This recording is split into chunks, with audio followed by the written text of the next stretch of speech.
What's up, you guys? The TLX A-Spec is a brand new offering in the Acura lineup for 2021. It is a brand new vehicle, and there's a bunch of things about this car that make it exciting, not only within the sedan segment, but within the larger kind of modern automotive picture at large here, because Acura is heading in a new direction, beginning with the new NSX 3 years ago and kind of trickling down, beginning with this new interior that started with the RDX, and now it is in the TLX.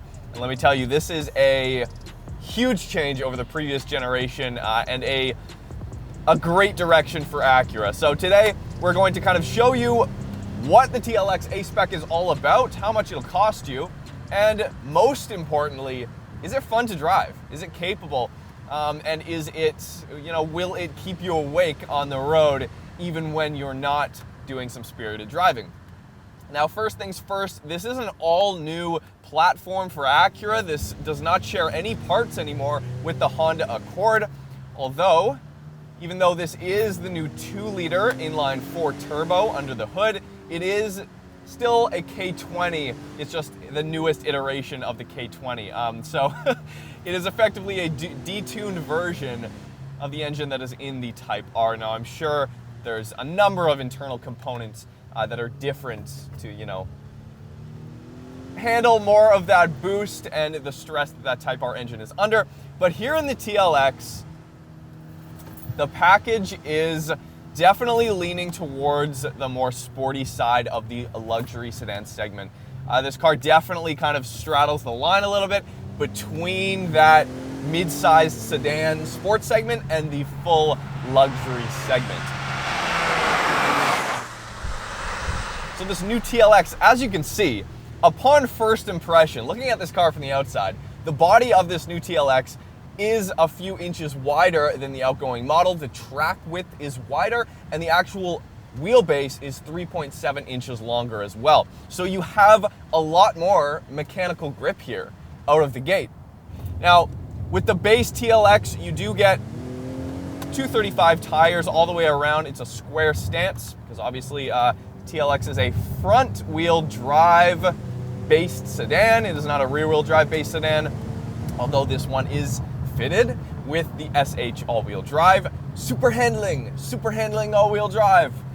That's what it stands for. This is generation 4 of that system. And while I said, yes, it is a front-wheel drive based sedan, it does, with that SH all-wheel drive system, kind of usher in a few of these just great characteristics that you would get from a traditional, or I guess a more sporty based platform that has the drive basically going to the rear wheels for the most part. So that 2-liter turbocharged K20 engine under the hood, which is all new for Acura in this TLX. It's rated at 272 horsepower and 280 pound-feet of torque. Now, I'm sure some of you in the enthusiast mind state, as it were, have probably heard about the TLX Type S.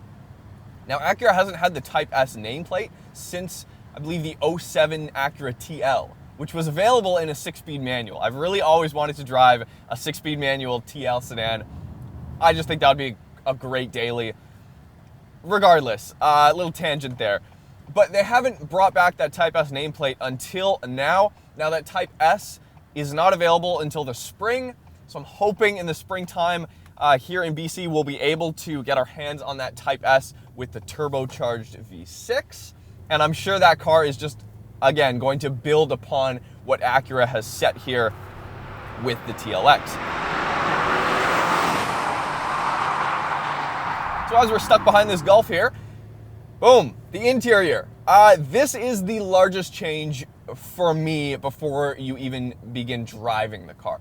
From the exterior, while the rear hips of the car are extremely accentuated and much more aggressive and wider than the outgoing, the front end looks very similar, and there's not much of a huge change going on the exterior aside from that rear end.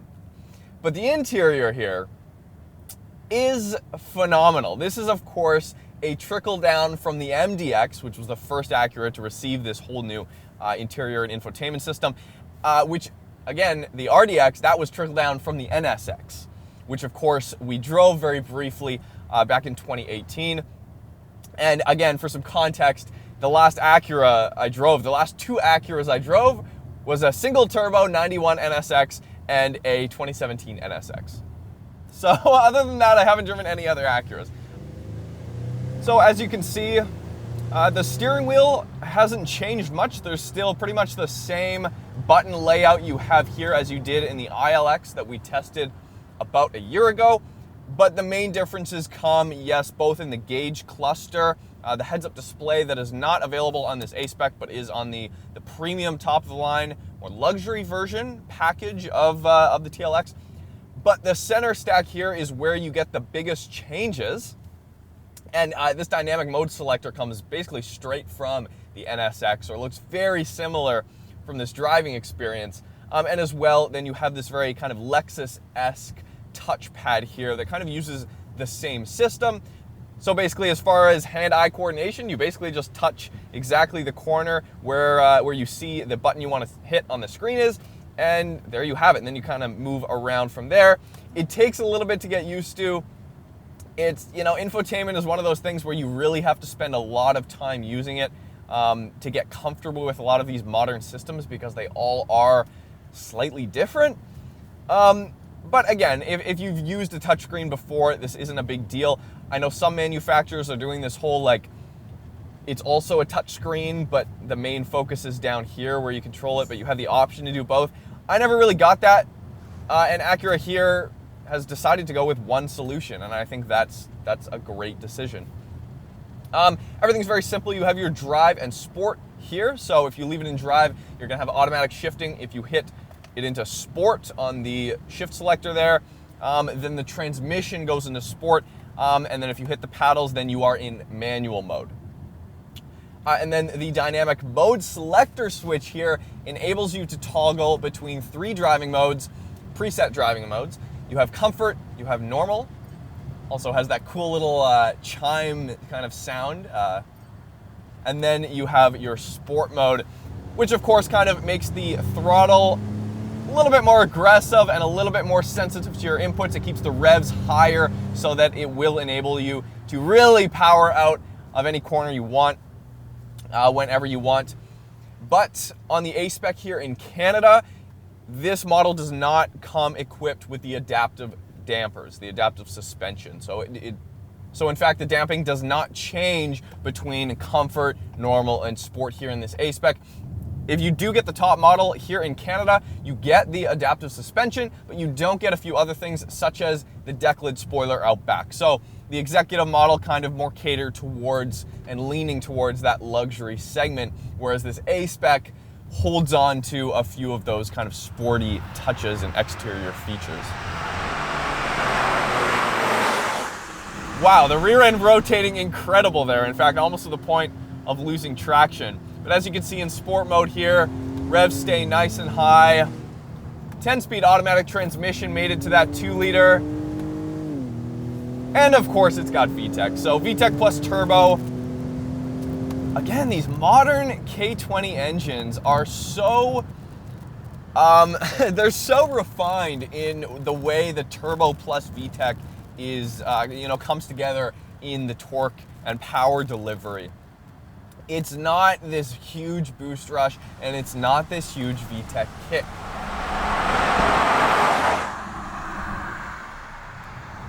SH all-wheel drive, this 4th generation, can send up to 70% of the torque to the rear wheels. That is so awesome. That is so great. And then of that 70% of the torque, it can send up to, I believe, 100% of that rear wheel drive torque to each rear wheel independently. So what you get is, this is most effective, obviously, powering out of a corner. That outside rear wheel could effectively, in certain situations, receive up to 100% of that rear torque, effectively kind of pushing that outside wheel around and reducing understeer.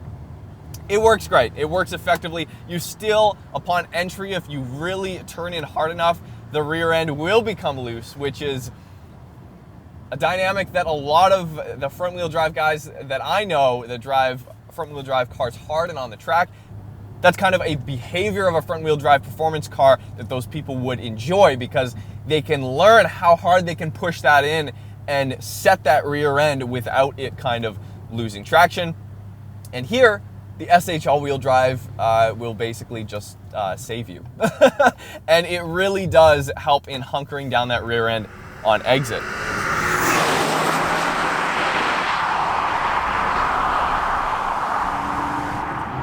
Just keeps revving. That VTEC, although not as pronounced as some of the previous Honda experiences, you do want to wind this car out. It still has that Acura and that Honda feeling of, yeah, let's pin it to red line.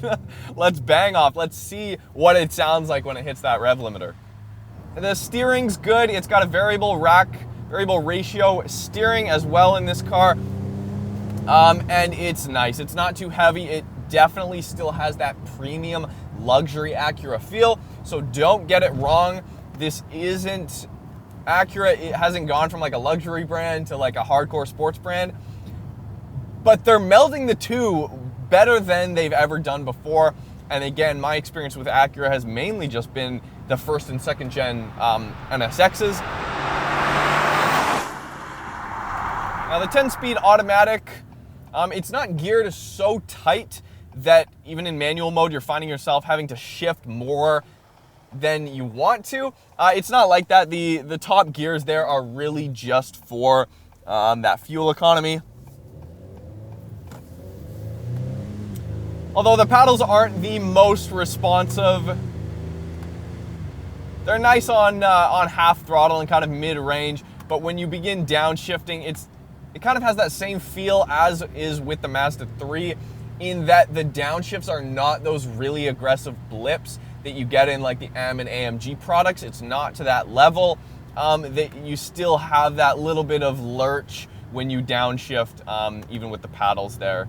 As you can see, it's not that really aggressive pop, that upshift, that blip that you want on a downshift. So there is a little bit, like if you accidentally shift mid-corner, which if you leave it in auto, it will never do that. I mean, it'll sit at 6,000 RPM mid-corner all day long.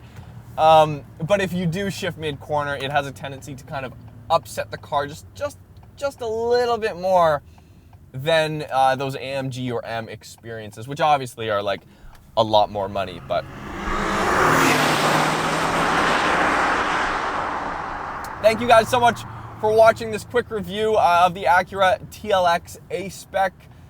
Hope you guys enjoyed it. My God, if you're gonna take away a couple things from this review, you guys, it's that Acura is going in the right direction for enthusiasts. That's the number one thing that gets me excited. The seating position, it's low enough, right? The steering position is great. The ergonomics of the interior, again, trickled down from that NSX. It's a driving experience while still having all of these awesome luxury materials in here, and this new Acura infotainment system that frankly is so much better than their last generation. I don't know if you guys remember our ILX review. It had the dual screen, the old Acura dual screen. Last year, that was like so dated, but now here we are. This is the next generation Acuras, and it's a good place to be. It really is a good place to be. While not perfect, absolutely the right direction, and I can't wait to drive the Type S version of this car. So subscribe if you haven't already. Hit me up on Instagram at Untraveled if you want to see kind of what we're filming on a day-to-day basis. We've got a bunch of new cars and a bunch of modified car videos coming up soon. So thank you guys so much for watching. We'll see you next time.